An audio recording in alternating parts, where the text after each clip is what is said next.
Mažai dėl ko gyvenime drįsčiau lažintis, bet dėl šitos temos daryčiau tai drąsiai. Nėra pasaulyje tokios mylinčios mamos, kuri pirmaisiais kūdikio gyvenimo mėnesiais nebūtų šokinėjusi tam, kad patikrintų, ar jos mažylis dar kvėpuoja. Apie staigios kūdikių mirties sindromą dabar laidoje Mamyčių klubas. Rubrika Aš gimiau pristato Huggies Elite Soft. Kaip ir daugelis mūsų mažyliukų jau pirmosios sukakties mėnesio sulaukęs Jonas pamiegoti mėgsta, bet labiau dieną negu naktį. Argi tai ne žanro klasika? Nepaisant to, antrą kartą mama tapusi Inga nei naktį, nei dieną neiškenčia nepatikrinusi, ar sūneliui viskas gerai. Iš tikrųjų atrodo antras vaikas ir viskas yra žinoma, bet tas budrumas išlieka. Ir kai atvažiavo Jonas į namus, mes bėgiojom, žiūrėjom, kaip jisai miega, taip, klausėmės. Ar sveikata Jonas nesiskundžia? Ne, sveikas vyras, tuo labai džiaugiamės. Kaip ridikas? Kaip ridikas. Tai kodėl vis tik truputėlį baisoka, kad jam kas nenutiktų? Iš tikrųjų baisu yra staigi kūdikių mirtis. Teko girdėti apie to, ar ne? Tai va, tas mus ir gąsdina, dėl to ir mes mamos ir žiūrim, ar vaikas kvėpuoja. Tai yra tokia kūdikių mirtis, kuri įvyksta visiškai netikėtai, kai atrodo, kad kūdikis yra visiškai sveikas, kai tai nėra smurtinė mirtis ir dar jį vadinama mirtimi lopšyje, nes įvyksta miegant. Anksčiau buvo manoma, kad ar tai mama, ar tėtis galbūt savo kūnų prispaudžia naujagimį ir jisai uždūsta. Bet nauji tyrimai rodo, kad jeigu moteris yra sveika, jeigu yra nerūko, nevartoja narkotikų, alkoholio, jeigu nėra pervargusi, tai jinai kaip tik miegodama kartu savo kūdikį girdi geriau, reaguoja į jo kvėpavimo pokyčius. Priežasčių mokslininkai neranda iki šiol konkrečių. Hipotezių keliama įvairių, bet daugiausiai nuomonių linksta už tai, kad tai susiję su kvėpavimo centro smegenyse kažkokiom tai anomalijom. Nors su Rugilė to nebuvau išgirdusi, bet jau su Jonu, kai paskaičiau, to nebedariau. Jokių baldakimų nenaudoju, jokių lovelės apsaugėlių, nes kad oras cirkuliuotų.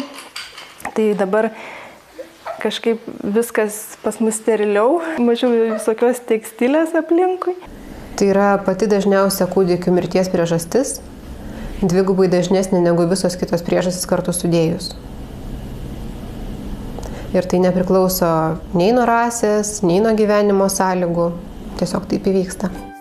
Priežastys, kodėl taip įvyksta, nėra tiksliai apibrėžtos iki pačių dienų, tačiau egzistuoja keletas taisyklių, kurių kūdikių tėvams rekomenduojama laikytis.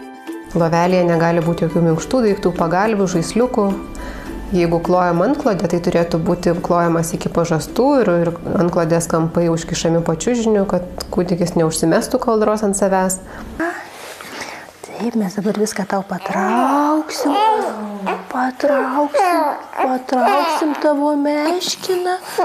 Žindymas yra natūralus gamtos būdas apsaugoti naujagimį savo nuo daugybės rizikų.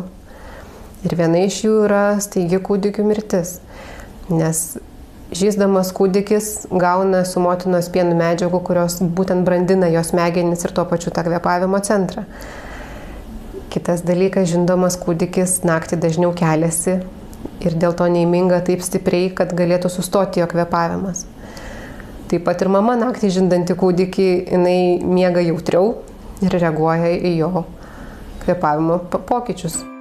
Beje, noras apsaugoti savo mažylį nuo staigios kūdikių mirties sindromo yra dar vienas, nors toli gražu ne vienintelis svarbus argumentas, kodėl kiekvieną dieną bent po kelis kartus reikia išvėdinti kambarius. Tiesiog kai karšta sutrinka kvėpavimas pas naujagimius, jisai tampa nereguliarus ir tai irgi viena iš priežasčių, kodėl gali tai nutikti. Siūlyčiau vengti naudoti mobiliuosius telefonus ir mobiliasias auklės tam, kad sekti vaiko būklę, nes moksliniai tyrimai rodo, kad praktinės naudos jie neturi, o elektromagnetinė spinduliuotė gali turėti taip pat neigiamą poveikį.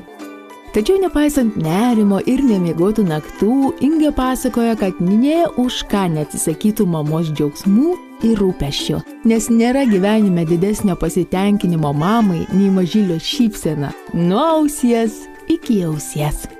Labai mėgsta kalbėti su mama Jonas, taip. Aha, kol kas mama didesnis žaislas negu kabantys čia žaislai, taip. Aha.